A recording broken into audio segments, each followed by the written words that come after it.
మహాత్మా గాంధీని ఒక ఆర్ఎస్ఎస్ సభ్యుడు గాడ్సే చంపేస్తే మహాత్మా గాంధీ పేరున్న ఈ పథకాన్ని ఇప్పుడు బీజేపీ నాయకుడు మోడీ చంపేస్తున్నాడు. ఇద్దరికి ఏమైనా తేడా ఉందా? మోడీకి గాడ్సేకి ఏమైనా తేడా ఉందా? ఇద్దరు మహాత్మా గాంధీ ఆశయాలను చంపేస్తున్న వాళ్లే కదా. పైగా అన్నిటికంటే ముఖ్యమైన తేడా, ఉపాధి హామీ చట్టానికి పూర్తిగా నిధులు కేంద్రమే ఇచ్చేది ఇది వరకు. కానీ ఇప్పుడు ఏమంటున్నారు, బీజేపీ పెట్టే విబి గ్రామ్ కొత్త చట్టంలో 60% కేంద్రం ఇస్తదట, మిగతా 40% రాష్ట్రాలు పెట్టుకోవాలట. ఇక జరుగుతుందా ఈ పథకం?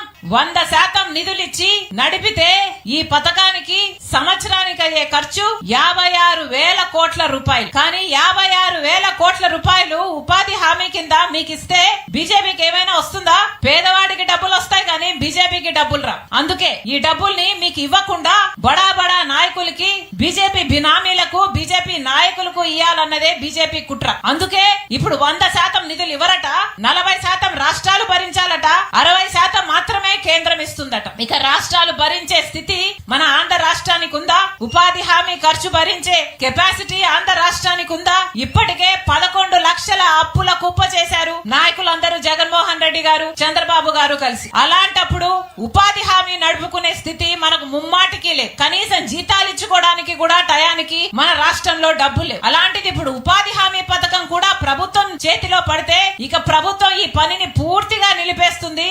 దాంతో రాష్ట్రంలో డబ్బులిచ్చే పనుండదు, రాష్ట్రం 40% ఇవ్వదు కనుక కేంద్రానికి కూడా 60% నిధులిచ్చే పని మిగిలిపోతుంది. ఇది వీళ్ళు చేస్తున్న కుట్ర. చంద్రబాబు గారు ఇదే చట్టానికి పార్లమెంట్ లో ఉపాధి హామీ పథకాన్ని మారుస్తూ విబి గ్రామ్ గా చేసి 60% కేంద్రం పెట్టుకుంటుంది, 40% ప్రజలు రాష్ట్ర ప్రజలు పెట్టుకోవాలి అంటే ఒప్పుకొని వచ్చి బీజేపీ బిల్లుకు మద్దతు ఇచ్చిన వాడు చంద్రబాబు గారు. అక్కడ మద్దతు ఇచ్చారు, మళ్ళీ ఢిల్లీలో ఉపాధి హామీకి డబ్బులు ఇవ్వండి అని తిరుగుతున్నారు. మద్దతు ఇవ్వడం ఎందుకు, మళ్ళీ డబ్బులు అడుక్కోవడం ఎందుకు? చంద్రబాబు గారు సమాధానం చెప్పాలి. అంతేకాదు ఒకే సంవత్సరంలో 18.5 లక్షల ఉపాధి హామీ జాబ్ కార్డులను తొలగించేశారు చంద్రబాబు గారు. ఇటీవల కాలంలోనే 18.5 లక్షల జాబ్ కార్డులు తొలగించడం జరిగింది. అవన్నీ ఎవరివమ్మా? ఆ ఉపాధి అంతా ఎవరిది? పేదవాళ్ళది కదా. మరి ఎవరైనా నాయకులు మాట్లాడుతున్నారా? కనీసం జగన్మోహన్ రెడ్డి గారు మాట్లాడుతున్నారా? రాజశేఖర్ రెడ్డి గారు అంత అద్భుతంగా చేసి చూపించిన పథకం ఉపాధి హామీ పథకం. రాజశేఖర్ రెడ్డి గారు పేదవాళ్ళ గురించి ఆలోచన చేసి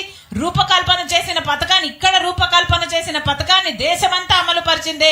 మరి అలాంటి పథకాన్ని బీజేపీ కూని చేస్తుంటే ఈ రోజు జగన్మోహన్ రెడ్డి గారు మాట్లాడటం లేదు, బాబు గారు మాట్లాడటం లేదు, పవన్ గారు మాట్లాడటం లేదు. ఎవరికి పట్టింది పేదవాడి గురించి? అందుకే ఈ రోజు కాంగ్రెస్ పార్టీ మొదలు పెట్టిన పథకాన్ని కూని చేస్తున్నారు. కాబట్టే ఈ రోజు కాంగ్రెస్ పార్టీ ఒక ఉద్యమంలా ఇది ప్రజల కోసం ఎత్తుకోవాలని నిర్ణయించుకునే మీ ముందుకొచ్చింది రాజశేఖర్ రెడ్డి బిడ్డ.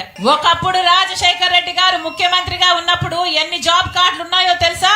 1,10,00,000 జాబ్ కార్డులు ఉన్నాయి. అంటే ఒక్కొక్క కుటుంబానికి ఇద్దరు నేసుకున్నా 2,20,00,000 మంది యాక్టివ్ గా ఉపాధి హామీ పథకంలో పనిచేసిన వారు. కానీ ఈ రోజు కనీసం 65 లక్షల జాబ్ కార్డులు కూడా లేవు. మొత్తం అంతా తొలగించుకుంటూ పోతే ఆఖరికి ఎవరికి ఉపాధి ఉండదు. ఉపాధి హామీ పథకం లేకపోతే కరువు ప్రాంతాలలో అసలు వలసలు పోకుండా ఆపగలరా? ఇప్పటికే ఉద్యోగాలు లేవు అని బిడ్డలు, డిగ్రీలు పీజీలు చదివిన బిడ్డలకు ఉద్యోగాలు లేవు అని ఇప్పటికే తల్లిదండ్రులు అంటున్నారు. మరి ఉన్న ఉపాధి హామీ పని కూడా పోతే మీరు వలస పోవాల్సి వస్తుంది, అవునా కాదా? మరి ఉపాధి హామీ పథకాన్ని కాపాడుకోవాల్సిన అవసరం ఉందా లేదా?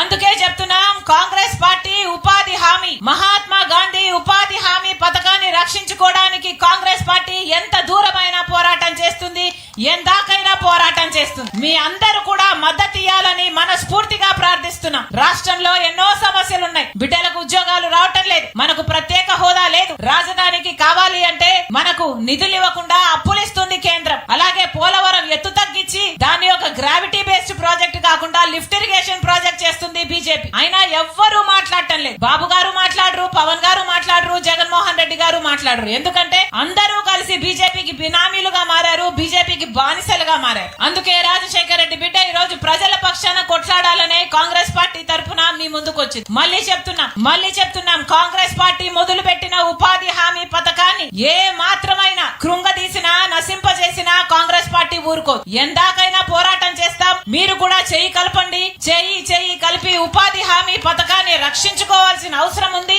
అంతేకాదు రాష్ట్రంలో ఎన్నో సమస్యలున్నాయి. వీటన్నిటి కోసం కూడా కాంగ్రెస్ పార్టీ ప్రజల పక్షాన పోరాడుతుంది, నిలబడుతుంది అని మరొకసారి మీకు మాటిస్తూ, ఇంతసేపు రాజశేఖర రెడ్డి బిడ్డ వస్తుంది అని, వినాలి అని, చూడాలి అని ఎదురు చూసినందుకు పేరు పేరున ప్రతి ఒక్కరి మీ రాజశేఖర రెడ్డి బిడ్డ శిరస్సు వంచి చేతులు జోడించి మన స్ఫూర్తిగా కృతజ్ఞతలు చెప్పుకుంటుంది. జోహార్ వైఎస్ఆర్.